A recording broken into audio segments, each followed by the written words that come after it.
They just threw Lawrence Fox off for making his kind of comments about that female. And then they threw off Dan Wooten, and then another guy, Calvin, someone off. Well, there was the first one was Mark Stein, who was thrown off because he got too close to the truth on climate change. You know, he's done a heck of a lot of research on climate change. He knew what he was talking about.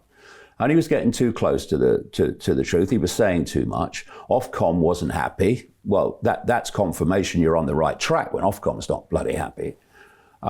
Started by Tony Blair, by the way. That's how bad it is. And they manipulated him out. If you go so far, and it's not very far into the alternative GB News, but it's better than the BBC. And then, if anyone goes too far, they're out.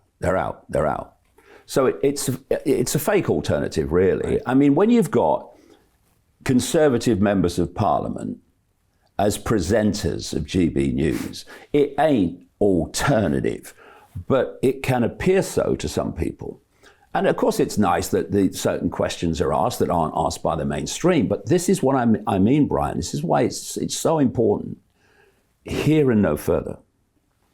And so what I'm doing in the last two books, The Trap and the Dream, is my question all the time has been, why? And why is this happening? And okay, we can see the Klaus Schwab, Bill Gates level of this, the World Economic Forum and all this stuff. But what's that part of? What is controlling that? And when we get there, what is controlling that? And when you go through that process, you realize that the Klaus Schwab, Bill Gates level of this is minute compared with the full scale of actually what we're part of. And if we don't understand that, if we don't grasp the true scale and the true nature of human control, which is all founded on perceptual control, then we'll be poking around in the symptoms. Klaus Schwab, Bill Gates, Anthony Fauci, and all this stuff. Trudeau, all the rest of them. We're poking around in that, but we won't see, A, what that is just a small part of, and B, how we can bring this house of cards down, because that's all it is. And, you know, the film was about censorship and being silenced. And the foundation reason for censorship is control of perception. Because if you can control perception, you've got behavior. We behave as we do because we perceive as we do. People meekly went under house arrest in the COVID period because they believed what authority told them, that there was a deadly virus and they had to stay at home to protect themselves, protect other people. And then they were lined up having the jab, the fake jab, the so-called vaccine that's not a vaccine under any previous criteria or definition of a vaccine, the synthetic material being put in the body, and there's a reason for that, which is much bigger than most people grasp. But they did that because they thought, because authority told them, their perception was the jab will protect me from the deadly virus. And other people who really didn't want the jab said, well, I've got to have it because I'll lose my job if I don't, right? And so you had the perception of a deadly virus, and what followed was the behavior as a result of that of fantastic numbers of people to do what authority told them. And then you had the few at the start, much more now, who looked at it and thought it's a scam. And I'm not having anything to do with it. I'm not playing the game with a scam. Their perception of COVID was different. So what else was different? Their behavior. You know, I mean, they said, oh, you can't go out for more than an hour a day. I thought, bloody watch me. You can't do this, you can't do it. Watch me. You know, walk down the street and people are going around you. I didn't go around anybody because I wasn't frightened of anybody. But they were frightened of me because they were frightened of everybody. And so they did this big turn around you in the street and you just shake your head.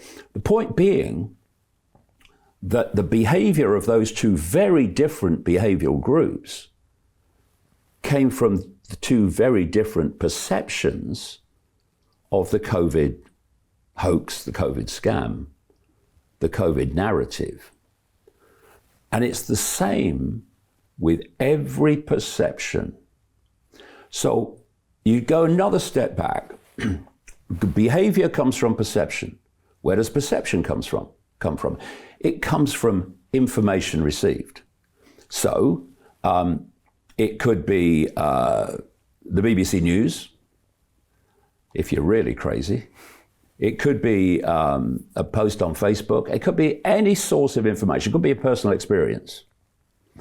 From these information sources, you form your perception. And from perception, you form your behavior. So control of the information from which people form their perception is absolutely crucial to this sequence. And therefore, if you want them to believe a narrative, perceive a narrative, behave on the basis of that narrative, then you don't want other narratives that could give people a different perception of a situation, the world, or self-identity. You don't want that circulating. And that's the foundation of censorship, and that's why it's getting fiercer and fiercer and fiercer, to the point where, as I predicted a long time ago in the books. So Jim Rickards has just recorded a video that's not available to anyone in the public, and he's going to be talking about how this upcoming recession is going to be fast, it's going to be bloody, it's going to be nasty. But at the same time, he's going to show you how you can position yourself to profit from all of this chaos. Now, we've made this video only available to our viewers. Go to londonreal.tv/Jim. Watch that immediately. I can't say enough good things about Jim Rickards. He understands the global economic system better than any guest I've ever had on London Real. His predictions are almost uncannily true, and you can learn how to profit from his vision, from his expertise, and his understanding of economics. So go to londonreal.tv/Jim or click the link below. It's an excellent, excellent look on what's going to happen in the future and how you can position yourself to profit from that. Jim is one of the best in the business, one of my favorite guests on London Real, and he's very, very good at predicting the future and showing us all to profit from it. So click the link, and I hope you enjoy. The greedy bankers are about to do it again. In 2008, they crashed our financial system and nearly bankrupted the entire global economy. Then they received trillions of dollars in government bailouts. And after, they demanded fat bonuses paid for by you, the taxpayer. It turns out the banks haven't just been screwing the American taxpayers, they're also screwing over their investors. Turns out the banking industry is the worst place you could put your money, despite enormous taxpayer bailouts. Now the bankers are back to take away your financial freedom. They lie and tell you that cryptocurrency isn't safe. They try to make it illegal for you to choose how to invest your hard-earned money. They lie and say cryptocurrency is used by money launderers and criminals. But look at the record. It's the banks themselves that launder hundreds of billions of dollars every year to the biggest criminal operations in the world. Leaked documents have revealed how some UK banks have helped criminals, money launderers and Russians under sanctions. American authorities discovered that the Sinaloa cartel moved $881 million through HSBC accounts as bank officials turned a blind eye to the illegality. The bankers lie and say cryptocurrency is not a real investment. Meanwhile, the smartest CEOs in the world are buying billions and billions of it. The truth is that banks lie about cryptocurrency because it makes them scared. The banks take $9 trillion per year of your hard-earned money, and they are worried that they will finally be exposed. They're scared because crypto means they can no longer control your money, which means they can no longer control you. They are scared because you might actually understand your money and intelligently decide what to do with it. Now is the time for us to come together, fight back, and take control. It's time to educate ourselves, our families, and our communities. Because financial education means financial freedom. We know that cryptocurrencies will help us build the new decentralized financial system of the future. A banking system that is of the people, by the people, and for the people. A banking system where access to finance is a fundamental human right. A banking system that is free and fair and welcomes all humans on this earth. The DeFi revolution is happening.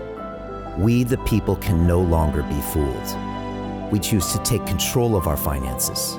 We choose to take control of our freedom. We choose to take control of our future. Join us, and let's take back our financial freedom forever.